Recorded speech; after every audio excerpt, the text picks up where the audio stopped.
15 मार्च को मैं एक्सपीडिशन यहाँ से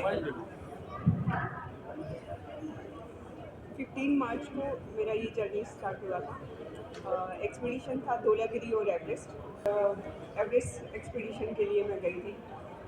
55 दिन हम लोग धौलागिरी एक्सपीडिशन में रहे।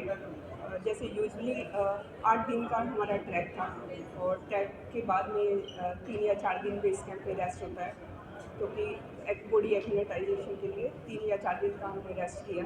देन फर्स्ट रोटेशन के लिए बात हुई और फर्स्ट रोटेशन के लिए हम लोग गए कैंप 1 तक। तब तक मौसम ठीक था और एक वेदर विंडो भी हमें मिल चुकी थी, बट पूरा टीम ना होने की वजह से उस वेदर विंडो को हम नहीं ले पाए, तो हमने वो वेदर विंडो स्किप किया। ऐसे कि दूसरी विंडो हमें मिल जाएगी।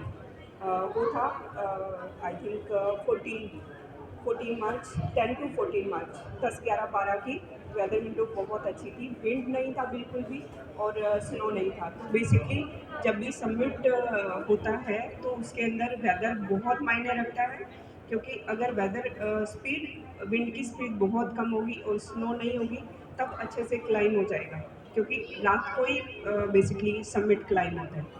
तो वो विंडो हमने छोड़ दी थी। और उसके बाद सेकंड रोटेशन के लिए हम लोग जब समिट पुश के लिए गए कैंप 2 तक, तो उसके बाद कैंप 1 पे जब हम पहुँचे तो वेदर बहुत ख़राब था। विंड रात को बहुत ज़्यादा थी, तो टीम ने डिसाइड किया कि इस विंड में ना तो रूट ओपन हो सकता है और ना हम लोग आगे जा सकते हैं, क्योंकि देखो शेरपा भी ह्यूमन बीइंग है, तो रूट ओपन करना है। रूट भी हमारी ही टीम पाइनोर एडवेंचर ने अब की बार किया था कि हम लोग रूट ओपनिंग हम खुद करेंगे। और हम लोग टीम में इंडिया की अब की बार सबसे बड़ी टीम थी। ऑलमोस्ट हम लोग 9 लोग थे इंडिया से धौलागिरी क्लाइम करने वाले। कैंप 2 तक हम गए, बट कैंप 2 के बाद में डिसाइड हुआ कि नहीं, अभी डिसेंड करो आगे का रूट। कैंप 3 तक, कैंप 4 तक हम लोग ओपन नहीं कर सकते, तो पूरा टीम यहाँ बैठ के भी क्या करेगी, क्योंकि कैंप 2 में कोई फूड वूड का कुछ होता नहीं है। जो भी फूड होता है वो हमारे पास ही होता है। हम लोग अपना पैकिंग में लेके जाएंगे लंच तक का, उसके बाद मैगी और सूप तक का होता है। तो कितना मतलब बॉडी ड्रेन होगा, तो हम लोग यहाँ पे वेट नहीं कर सकते। हम लोग वापस डिसाइड हुआ कि हम लोग बेस कैंप पे जाएंगे। और ऐसे ही फिर जब थर्ड वाला विंडो मिला तो शेरपा लोगों ने ट्राई किया, बट रूट नहीं ओपन हुआ। कैंप 3 तक उन्होंने रूट ओपन किया। कैंप 3 के बाद में जैसे ही हम लोग वापस जब फोर्थ विंडो हमें मिला, फोर्थ टाइम हमने जब अटैम्प्ट किया, तो कैंप 2 के बाद में रूट जो रोप कैंप 3 तक डाली थी वो ऑलरेडी दब चुकी थी स्नो के अंदर, क्योंकि धौलागिरी एक ऐसा माउंटेन है जो पूरा स्नो से कवर्ड है और बहुत ज़्यादा वेदर प्रिडिक्शन हेर फेर होता है वहाँ पे। तो सडनली मौसम चेंज हुआ और हम लोग फिर से वापस आए। फोर्थ अटैम्प्ट में डिसाइड ही हो गया था, क्योंकि शेरपा लोगों ने जब रूट को ओपन किया तो ऑलरेडी उनको 13 घंटे लगे उसको रोड को ओपन करने में। और वेदर कैंप 3 के बाद में ख़राब था और हिप तक का पूरा स्नो था। तो एक सीनियर शेरपा ने डिसाइड किया कि अगर कैंप 3 के बाद में एक ट्रैवस था, ट्रैवस से जस्ट नीचे ही क्या होगा कि अगर पूरा टीम साथ में होगी और स्नो क्रैक होगी तो वो पूरा नीचे आ जाएगा और अवलांच। अगर आपको याद हो तो अभी रिसेंटली में एक नीम का वो हुआ था, द्रौपदी राणा केस हुआ था, जिसमें बहुत सारे क्लाइमर एक्सपायर हुए थे। तो वही हम लोग एक रोप से बंधे होते हैं, तो सडनली अगर इंसिडेंट्स हुआ, शेरपा लोग तो 4 या 5 होते हैं, तो वो इंडिविजुअल चलते होते हैं जब रूट ओपन करता होता है। अगर एक को भी इंसिडेंट्स हुआ तो एक ही होगा, लेकिन पूरा टीम उन्होंने पूरा टीम अगर रोप से बंधा होगा और सडनली अवलांच अगर हुआ तो फिर पूरा टीम चला जाएगा। तो डिसाइड हुआ कि हम लोग इधर से ही टर्न बैक लेते हैं, अब की बार रूट ओपन नहीं होगा। तो ठीक 55 दिन बाद पूरा टीम ने और शेरपा ने डिसाइड किया कि इसको वाइंड अप करते हैं। और 55 दिन के बाद में हम लोग फिर काठमांडू आए और मेरा नेक्स्ट एक्सपीडिशन था एवरेस्ट, क्योंकि उसका वेदर विंडो भी ऑलरेडी पास में ही था। और जैसे मैंने बताया ना कि वेदर विंडो बहुत मायने रखता है, तो डिसाइड हुआ कि उसको वाइंड अप करके एवरेज पे फोकस करते हैं। तो 2 दिन मैं काठमांडू में रही और काठमांडू में रहने के बाद में घर पे और लकेश भाई साहब से बात हुई थी, क्योंकि ऑलरेडी इतना माइंड डिस्टर्ब हो चुका था कि 55 दिन रहने के बाद में सडनली हम लोग वापस आ रहे हैं। तो मेरा तो बैक टू बैक 2 फेलियर थे और मेरे दिमाग में वही ट्रिगर कर रहा था कि मेरे साथ ही ऐसा क्यों हो रहा है कि मेरा पिछली बार भी मेरे को सिर्फ 50 मीटर से वापस आना पड़ा और अब की बार धौलागिरी भी वाइंड अप हो गया है। तो दोनों दोनों मतलब माइंड में ऐसा घुस रहा था कि मैंने कहा फिर मैंने पूरा नो नेटवर्क जोन एरिया में मैं गई और खुद को समझाया कि जो मेन टारगेट है उस पर फोकस करते हैं।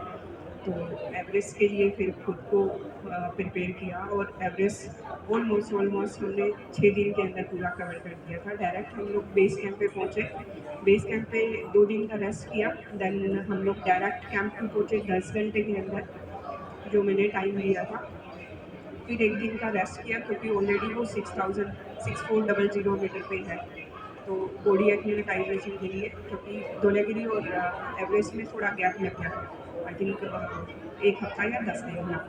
तो कैंप 2 पे 1 दिन रेस्ट किया, देन कैंप 3 पे हम लोग गए और कैंप 3 से डायरेक्ट साउथ पोल पे सिर्फ 2 घंटे मैंने रेस्ट किया और एवरेस्ट समिट पुश के लिए हम लोग 20 को निकले थे और 20 के बाद में सुबह 21st को 21st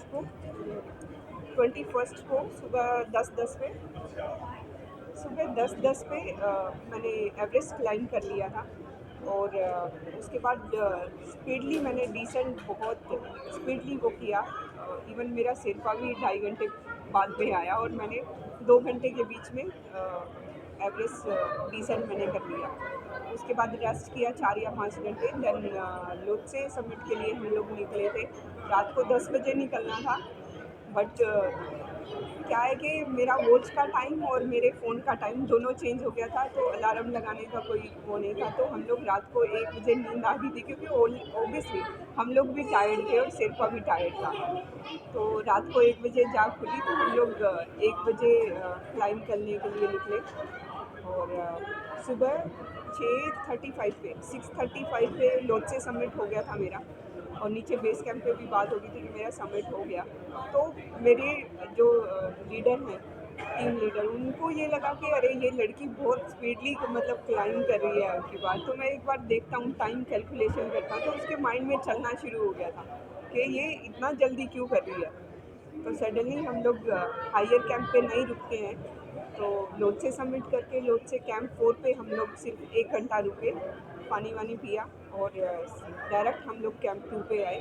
कैंप 2 पे आने के बाद मेरी फिर से बात हुई भरत से, तो उसने बोला कि अरे, मैंने कहा भरत अभी यूजुअली क्या होता है कि कैंप 2 पे जब सबमिट करने के बाद में बॉडी एग्जॉस्ट होती है, ऑलरेडी आप मतलब 13-14 घंटे चल रहे हो, टायर्ड होता है, ठीक है, खाने पीने का कुछ इतना अरेंजमेंट होता नहीं कि बॉडी ड्रेन होती है बेसिकली, डिहाइड्रेशन और वो सब। तो कैंप 2 पे रुक जाते हैं और कैंप 2 पे रेस्ट करके और फिर आते हैं। तो मेरी भरत से बात हुई, उन्होंने कहा नहीं नहीं तू जल्दी आ, तो नीचे आओ। अभी मुझे नहीं पता था कि उसके दिमाग में क्या चल रहा है, तो उसने कैंप 2 से डायरेक्ट बेस कैंप पे बुलाया और रात को 11:30 के आसपास मैं बेस कैंप पे पहुंच गई थी। देन उसने अनाउंस किया कि तूने 20 घंटे के अंदर दोनों समिट तू क्लाइंब करके और डायरेक्ट आज बेस कैंप पे पहुंच गई है और ये एक नेशनल रिकॉर्ड है। तो मेरे से ज़्यादा तो मेरा टीम लीडर खुश था क्योंकि ऑब्वियसली वो बहुत टाइम से वेट कर रहा था कि मेरा एवरेस्ट सबमिट हो। तो ये जर्नी ऐसे है। Thank you very much. Thank you.